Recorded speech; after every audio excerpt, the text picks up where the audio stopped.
Lamentation, chapitre 3. Je suis l'homme qui a vu la misère sous la verge de sa fureur. Il m'a conduit, mené dans les ténèbres, et non dans la lumière.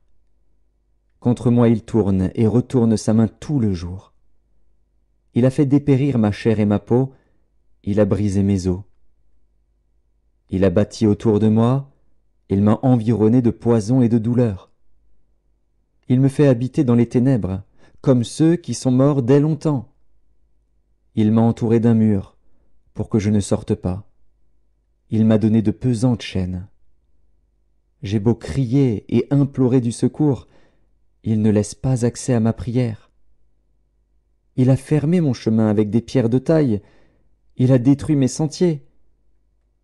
Il a été pour moi un ours en embuscade, un lion dans un lieu caché. Il a détourné mes voies, il m'a déchiré, il m'a jeté dans la désolation. Il a tendu son arc, et il m'a placé comme un but pour sa flèche. Il a fait entrer dans mes reins les traits de son carquois.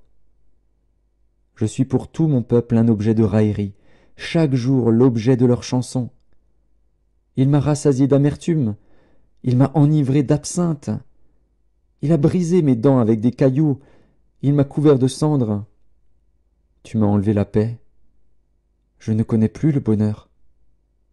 Et j'ai dit, ma force est perdue, je n'ai plus d'espérance en l'Éternel. Quand je pense à ma détresse et à ma misère, à l'absinthe et au poison, quand mon âme s'en souvient, elle est abattue au-dedans de moi. Voici ce que je veux repasser en mon cœur, ce qui me donnera de l'espérance. Les bontés de l'Éternel ne sont pas épuisées. Ses compassions ne sont pas à leur terme. Elles se renouvellent chaque matin. Oh, que ta fidélité est grande! L'Éternel est mon partage, dit mon âme. C'est pourquoi je veux espérer en lui. L'Éternel a de la bonté pour qui espère en lui, pour l'âme qui le cherche. Il est bon d'attendre en silence le secours de l'Éternel. Il est bon pour l'homme de porter le joug dans sa jeunesse. Il se tiendra solitaire et silencieux, parce que l'Éternel le lui impose. Il mettra sa bouche dans la poussière, sans perdre toute espérance. Il présentera la joue à celui qui le frappe, il se rassasiera d'opprobre. Car le Seigneur ne rejette pas à toujours.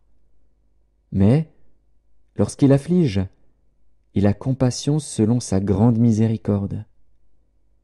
Car ce n'est pas volontiers qu'il humilie et qu'il afflige les enfants des hommes. Quand on foule aux pieds tous les captifs du pays, quand on viole la justice humaine à la face du Très-Haut, quand on fait tort à autrui dans sa cause, le Seigneur ne le voit-il pas? Qui dira qu'une chose arrive sans que le Seigneur l'ait ordonnée? N'est-ce pas de la volonté du Très-Haut que viennent les maux et les biens? Pourquoi l'homme vivant se plaindrait-il? Que chacun se plaigne de ses propres péchés. Recherchons nos voies et sondons, et retournons à l'Éternel. Élevons nos cœurs et nos mains vers Dieu qui est au ciel. Nous avons péché, nous avons été rebelles. Tu n'as point pardonné. Tu t'es caché dans ta colère, et tu nous as poursuivis. Tu as tué sans miséricorde, tu t'es enveloppé d'un nuage pour fermer accès à la prière.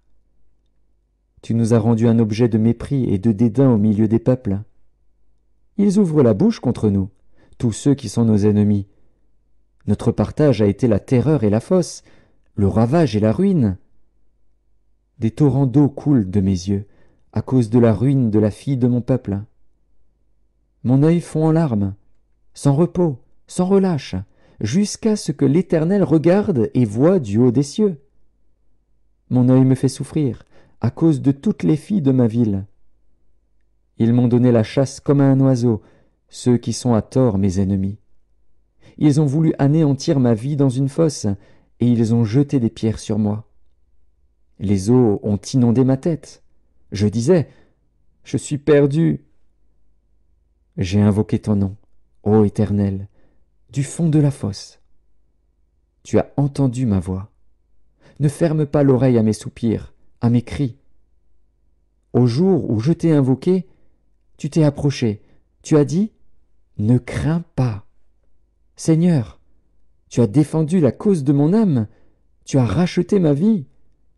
Éternel, tu as vu ce qu'on m'a fait souffrir. Rends-moi justice. Tu as vu toute leur vengeance, tout leur complot contre moi.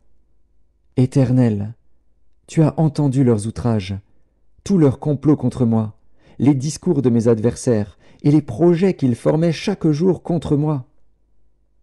Regarde quand ils sont assis et quand ils se lèvent. Je suis l'objet de leurs chansons.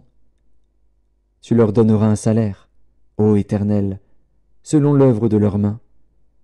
Tu les livreras à l'endurcissement de leur cœur, à ta malédiction contre eux. Tu les poursuivras dans ta colère, et tu les extermineras de dessous les cieux, ô Éternel.